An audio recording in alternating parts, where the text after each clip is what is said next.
Hey guys, I'm Scott Schwab.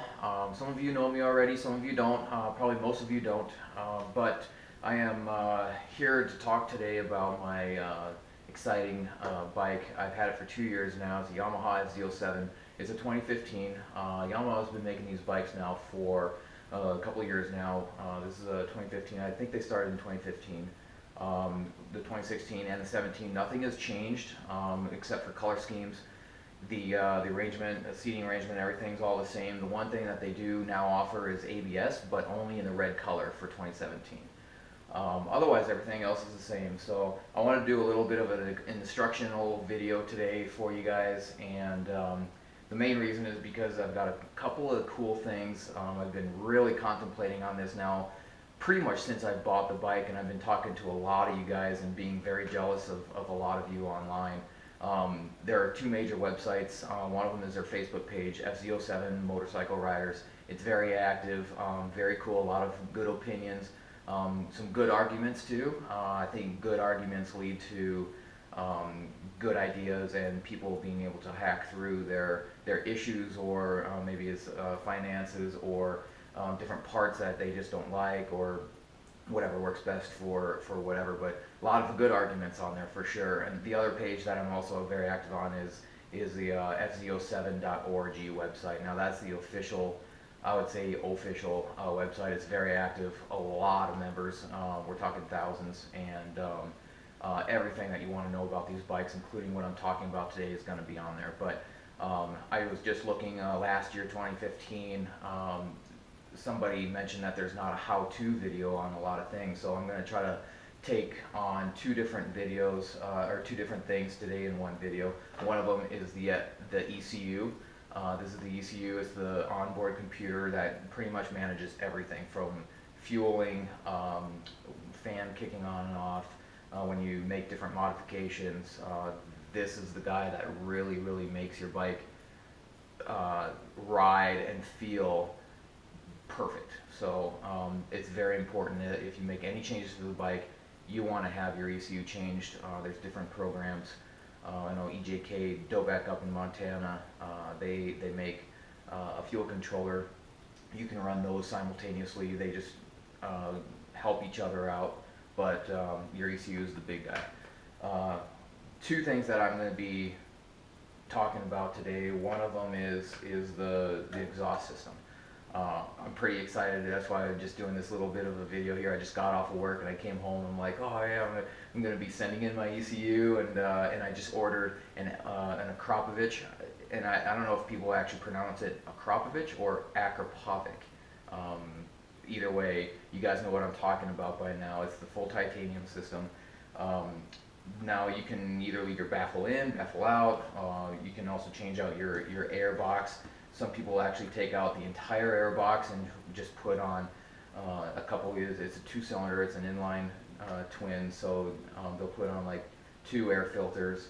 I'm not that fancy. I have the stock box in there. I do have a K&N in there currently, but I spoke with Jared at Two Wheel Dyno Works, who I'm going to be sending in my ECU to, and he said that he suggests taking out just the snorkel, this little rubber piece here, and you can run whatever air filter you want. There's one horsepower, there's a DNA, and there's K&N. Those are the three main aftermarket air filters. But I am running a K&N in there, so I'll be taking out the snorkel. And I had some curiosity about water getting in there, but a lot of people say, oh, don't worry about it, as long as you're not swimming with it. Then you'll be fine. You know, you have some good covering here. There's a lot of things going on before water can even get to that area. The only thing that I'm going to have to really be careful about is when you're pressure washing the bike. You know, you want to make sure that you don't spray a bunch of water from down underneath, I guess. So just be careful with that. You don't want water in there. It doesn't belong. So just air.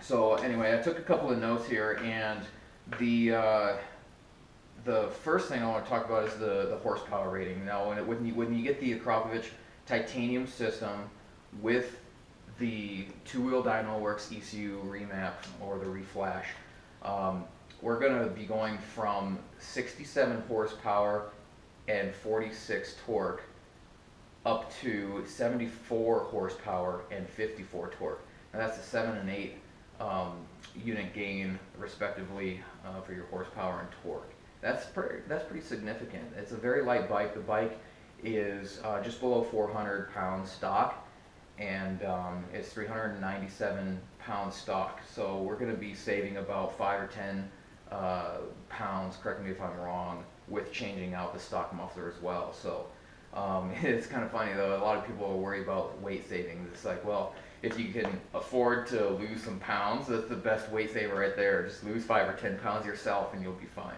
But at any rate, I asked Jared when I was talking back and forth with him today, and I asked, well, does it affect me riding at a certain elevation? I'm in Jackson Hole, Wyoming. We're at 6,200 feet here, and the air is really thin. You can really tell as soon as I leave town, I start going down farther in elevation.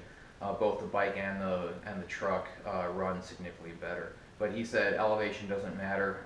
Their tune does a lot of different things to help with air density. So if you guys want to research that more, just look up air density at different elevations, and there's a lot of different information on it, and it affects naturally aspirated motors. Now if you have a turbocharger or supercharger, that helps out a lot with running that higher elevations. So the ECU, I'm going to get to the ECU. How to take it off, it's super easy. Really easy. If you guys are worried about it, don't worry. There's just a couple of nuts and bolts, and I think there's only 2 on the outside. There's the main center stripe, it's black and plastic. You take those 3 bolts off, you'll get over to underneath this, and you have 8 of them here, and then you have the seat, of course, you got to take that off. And I think there's 2 more here and here. So you just take off all those screws, your panel comes off, your ECU is right here. It's super easy. You just lift it out. There's a little rubber thing that's strapped on there. Super easy to just lift that thing off of there. Your ECU comes off, and let me see if I can unplug this. Does it take a little bit of force? Anyway, I'll mess with that later. I spoke with Jared also about shipping. When you ship to them or anybody for your ECU, it's a simple priority mailbox. $7.15, 2-day shipping, gets there really fast. It fits it just perfect. Maybe put a little bit of paper in there or bubble wrap or whatever you do, and that's it. And then go ship it out. Really fast shipping, 2 days there. They say 30 seconds. They can quick do the flash and send it right back that same day. So I'd say within a week, or send it on a Monday, you'll get it by Friday for sure. So anyway, I'm going to be doing that. I'm going to unbox it tonight. I'm going to put it in the box tomorrow. Tomorrow is my Saturday, and hopefully it gets out early in the morning. But either way, I'll have it by mid or late next week, and hopefully I can get all this stuff done by next weekend, and maybe take it for a cruise if it's not going to be snowing. So anyway, that's good. Next on the list, what else do I have here? So some things about the ECU. That's really what I wanted to get at and focus on. I already mentioned the removal of the snorkel. Now you can go to Two Wheel Dyno Works. It's the number 2, twowheeldynoworks.com. Go to the website and look up the FZ07 if that's the bike you have. They have a lot of different bikes, and they have all the stuff that I'm going to talk about. In fact, I just copied it pretty much over from their website, but it's really fascinating stuff. It gets real techy and real, about numbers and things, but there's just a couple of things here. Now, I talked to them about removing the snorkel. They said when you remove the snorkel, anything with a motor, the best power increase that you can have is with airflow. So that means air coming in, air coming out. If you can increase airflow and the ECU can manage that fuel, that's where you're going to get your best gains from, even more than weight or anything like that. So when you take your snorkel out, they said in the mid-range that you're going to be increasing by 5% in your mid-range. And then also with your, on the Akrapovic titanium system, there's a snorkel, or not a snorkel, but a baffle. You can leave that in, or if you take it out and have them do the ECU that'll give you another 7.5% in your mid-range. So your mid-range is really where you do most of your driving. If you're taking off through town from a stop, you're going to feel a lot of your low range. You know, all this is going to be increasing your low range as well, but your mid-range, anywhere between, especially between your 5,000 and 8,000 RPM, is where you're going to really feel this bike shine after doing a couple little tunes like this. So it also corrects the timing curves. It really smooths out your timing curves. They also, when they do their testing, they do it per cylinder. So that will start. It'll remove your retards, and it'll take out your limitations of the bike, and your throttling. You know, the throttle position, all that stuff has a lot to do with this. So there's been a lot of talk about these motors are so torquey, and for their lightweight, they really have what they call an engine brake, and so that means when you let go of your throttle, the engine just cuts off right away. So your fueling, there's where your injectors are pushing fuel in, they actually just cut off, and this ECU flash will correct a lot of that. Your engine braking will decrease. Everything just kind of smooths right out. So people have been very happy with it. They said at first, you know, if you're used to engine braking, which I am, I enjoy it, but if the performance of the bike is better, you know, it's just something that you have to get used to. And they say after you get used to it, it's just like a dream to ride. Everything's so smooth. Everything from your low range all the way up to your top, or your low end all the way up to your top end. You know, you can hop up to 100 mile an hour and just feel like you're just cruising real smoothly. So I'm looking so forward to that. Really excited. The temperature. So the fan temperature. My bike, I think from stock, and everybody was agreeing with me as well, is 220 degrees. Your fan back here will start kicking on, and this new flash will actually lower that to 205 degrees. You'll kick on at 205 degrees. It'll kick off at 195 degrees. So you only have a window of 10 degrees there. So I expect the fan to be on quite often, especially during the summer times. My bike has been riding a lot. On average, I probably cruise at about 172 to 174 degrees. So if I'm really riding hard and it's hot outside, it'll come up to in the 180s, 190s, and where it really starts going up is when I've been riding hard, and then I come to a stop at a stoplight, and you can see it just shoots right up to about 220 really, and the fan starts kicking on. I've never seen it get over 223 though. The fan kicks on. It's not like I'm riding down in Arizona where I used to, where it's over 100 degrees though. It's generally only in the 70s and 80s here all summer long, so not too bad. But I can imagine if you're down in over 100 degree weather, Texas, Arizona, you're really needing that fan to stay on as much as you can to protect the bike. So you know, you're going to have your air fuel mixture, so there's going to be your air fuel mixture from stock. There's a lot of ups and downs, and so the ECU is really going to smooth out those curves. And you know, when you go through your range and your power band, your air and fuel curvature on the map, if you can imagine your diagnostic map, everything's going to be nice and smooth. That's going to help out a lot. And let's see, throttle position, I already mentioned that, and then the baffle. And I wanted to ask you guys about the baffle with the Akrapovic titanium. A lot of people are saying just take it out. Jared at Two Wheel Dyno Works said take it out because that's what the ECU is. My only concern are neighbors. The neighbors, you know, and I do know them, and I don't know, maybe I'll just go and ask them, you know, like, hey, do you guys mind? Because there might be times, you know, on the weekend I might stay out past midnight or shut down a bar or whatever and come home really late. And I had never heard this exhaust in person, but I did notice through videos online that with the baffle in, it's close to stock, maybe a little bit louder, or, you know, you get the low hum and everything, but with it out, it's actually more, people were saying it's more loud than any other exhaust out there.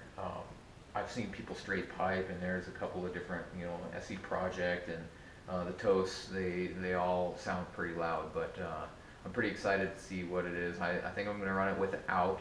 I'm going to take it out and run it and see, if people start bitching, maybe I'll just apologize and say, okay, I'm going to put my baffle back in and quiet it down a lot. So I'll give it a try. I'll make some videos of that. It should be pretty fun. I'm really excited. So anyway, that's what I have for today. People were saying the video on the ECU, that's going to be super easy to take your snorkel in and out. I'll do a couple of close-ups here, and in fact, I think I'm just going to take the camera off. So ECU, super easy. You got a multi-pin plug here. You got your wires going to everything in the bike. That's all it is, just a flat little device. And you have your snorkel. I don't know if you guys can see all that. It's pretty dark in here, but when you take off both sides of your panel, the gas tank, there should be a bolt somewhere. I think it's on the other side. But your gas tank will hinge actually from up here behind the ECU. So when you undo that, your gas tank can lift up and give you a little bit more room to work down underneath here. So there's a good video online. I forget who did it. I think it was Jake, the Garden Snake, on his YouTube channel. He did a pretty good instructional video of how to get into all this, take that out. He was saying the DNA is better with airflow. He had a side-by-side comparison with stock, the K&N and the DNA. So all good filters. I think I'm going to be removing this and then the plate as well in there and let this baby breathe. So anyway, that's all I have for you guys. I can't wait. This is going to be pretty exciting. I am out of commission right now, but there's still a lot of gravel out on the roads, some snow and ice, and it's supposed to rain and snow tomorrow, I believe. So yeah, it's going to be a while, maybe a week or two before I can actually get things all put together and get things shipped to me and get out riding. So in the meantime, maybe I'll come out with another video or two when I start building do the ECU. Of course, that's pretty easy, but when I start putting all the muffler and everything together. So hope you guys enjoyed. Hope this was informational, and please ask questions. Please like and subscribe to the channel. And I'll see you guys, the members on the pages. It'd be good to do some commentary. Of course, I think every one of you guys know, even the newbies, they all know about all this stuff already. So anyway, talk to you guys later. Peace.